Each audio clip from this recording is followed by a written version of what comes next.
11 ways to fast track interview scheduling. Now, let's go ahead and set the table first and foremost before we dive into the heart of the article. Summer, why would it be important to fast track interview scheduling? Well, I appreciate that you asked because I'm a big fan of always answering the why, right? When clients ask questions or team members ask questions, it's not just giving them the answer, but also laying that foundation of why this is important. And I hinted at it a little bit earlier. There was the July jobs report that came out last month. And to kind of backtrack a little bit further, it was announced that essentially the 22 million jobs that were lost as the result of the pandemic have been recovered. And as you know, there's analysts who each month they make their best estimates on how many jobs are anticipated to be gained. So they will say, okay, in July, like we're expected payroll, which are essentially new job counts, to grow by a certain number. So here's the real kicker, though, Joey, is that, these analysts predicted that, roughly 258,000 jobs were going to be added for the month. And I think the real shocker that really like jaws dropped, I imagine people fell out of their chairs. They predicted 258,000 jobs, but there were over 528,000 jobs added in July. Well, I'm not an economist, so I won't even pretend to play one on the show. But I wonder, I won't ask you to answer this, but I wonder how much of that is seasonal work or something of that nature where, yeah, it still counts towards the payroll numbers, but will those jobs be there in October and November when I'm no longer wearing my flamingo polo shirt?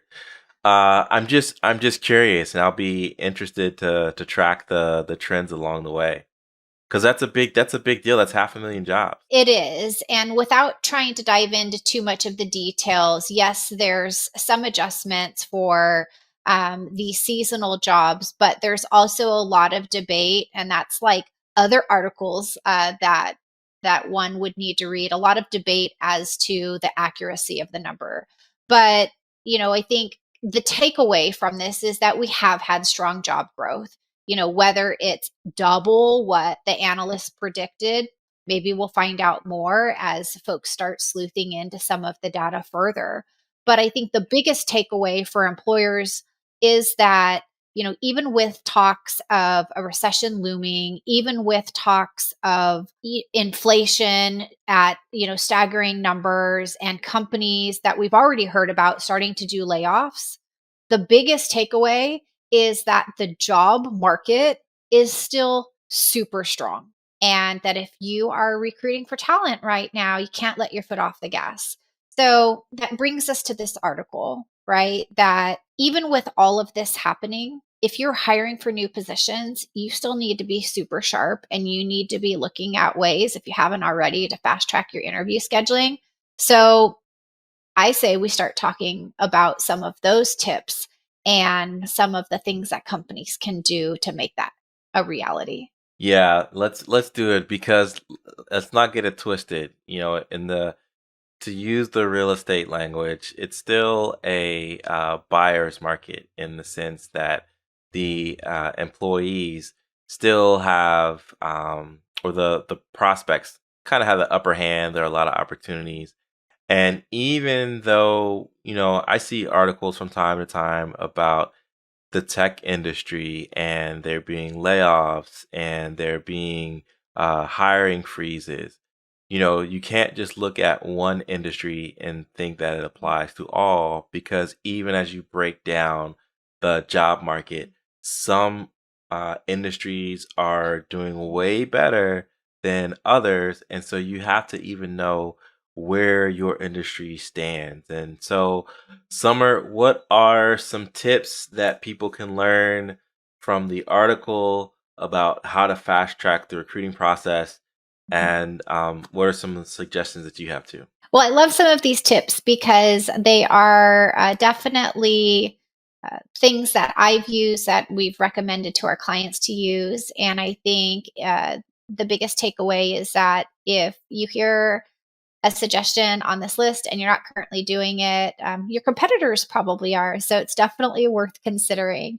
So the number one, not necessarily most important, but just number one, the first one on the list is to customize your interview invite templates. And so if you have a system that you're already using, you may be able to build it out as a template in there. And if not, then you could simply just drop it in a Word doc and just cut and paste it. But having a template, one, is going to save you time, but some of the information that you should be including in it is also an FAQ of the questions that you receive from candidates. So again, it's just kind of speeding up the time frame of back and forth questions about, like, is this going to be on Zoom or is it a phone call? Simple things that can eliminate the back and forth. That's number one, customizing that interview template with an FAQ. Yeah, I think the more you can address questions, the more you can create a frictionless experience and get people excited. We kind of look at it from the other side in a separate role for business development for us, right? So we're even looking about what are some of the things we can do to answer questions up front? What are some of the questions people may have if they're unsure about working with us? And the same goes in the recruiting space, because part of the value of doing this is communicating your employer brand as well. What are the things you prioritize? What are the things you don't? How good is your communication? How bad is your communication? So an FAQ says, hey, here are the cards. We're laying them out. We're going to fulfill the promises along the way. And we just want you to know that we value you. So we're going to put your name in this email, and it's not going to be, a BCC Right, or, right. something that looks like a bot. So true. And I think that's a really great analogy that you used. I'm often saying we need to do everything possible to make it as easy as possible for either a prospect, in the example that you shared, or a candidate to say yes, right? And to say yes quickly, as opposed to, well, maybe, but let me send them an email asking, like, how is this going to work? At that point, you've already put yourself at a disadvantage, whether it's on the sales side or on the candidate prospect side. So number two is, and this one's so important. I feel like we talk about this internally with our clients so frequently, and it's maybe sometimes overlooked how important it can be, but it is clearly defining the job requirements up front. I mean, how many times have you had a hiring manager say, well, let me just shoot you over a couple of bullets and just post this and see what we get? That's a terrible approach. Well, I remember that's the post and pray. That's the post and pray strategy. Right.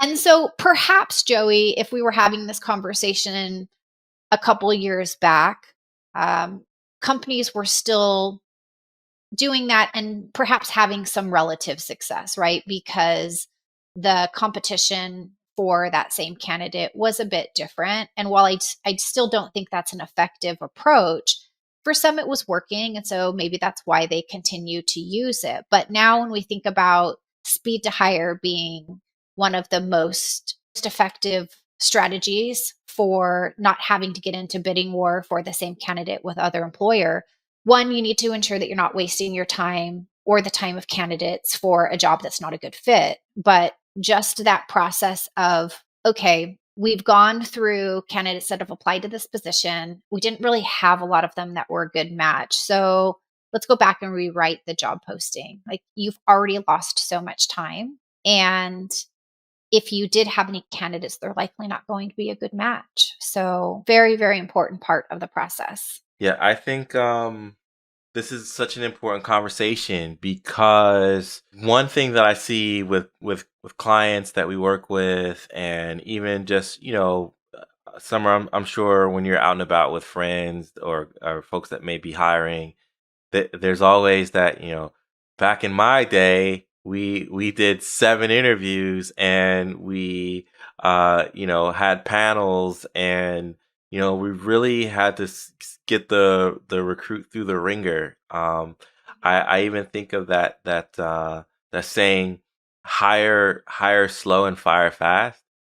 I think now we have to revisit that hire slow and fire fast to say hire efficiently, train effectively, and then fire when there's no chance that the person's going to work out. So now part of it is, getting the right people and getting to the right person quickly, but then realizing that there's a responsibility you have as a hiring manager to train, develop, and coach your way of success, and making sure that the hire works out. That's solid advice. And I would also say that when we think about some of the things that can help fast track the interview scheduling process, I would say one of the kind of older school practices is, well, we really want to see more than one candidate because we don't know how they compare.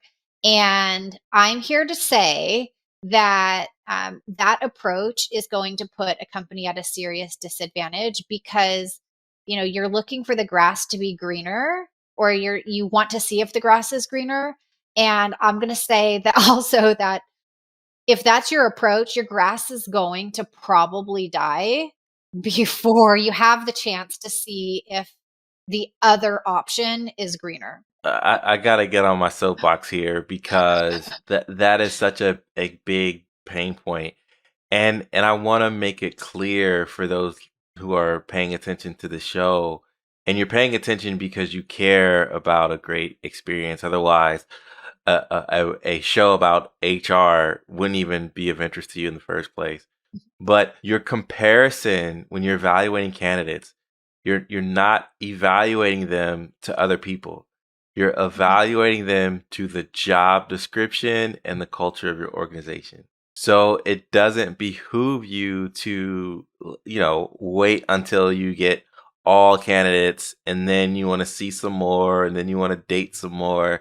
No, you want to find the person that best aligns with the job description, not the one who dresses better than the other, or communicates better than another, or has a degree from this school versus that one.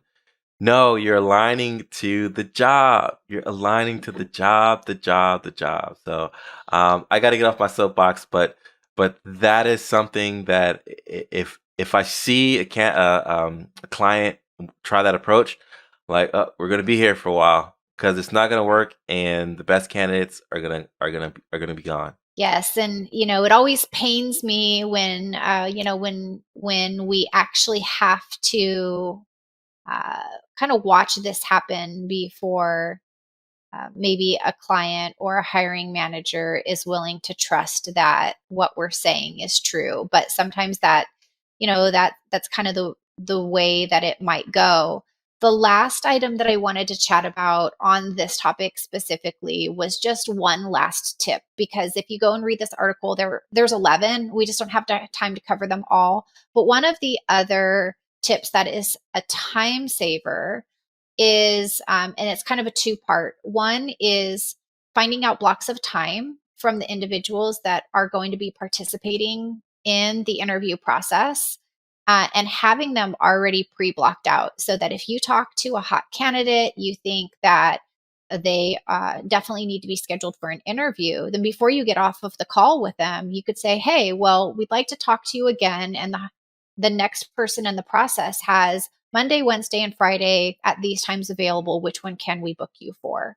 That's one option. And the other one is also still having the folks that are part of that interviewing process block out their times, but then setting them up with a scheduling tool like a Calendly so that you can just shoot that off, and the candidates can then just pick a time that works for them. That's going to like definitely expedite the back and forth of that traditional email communication process.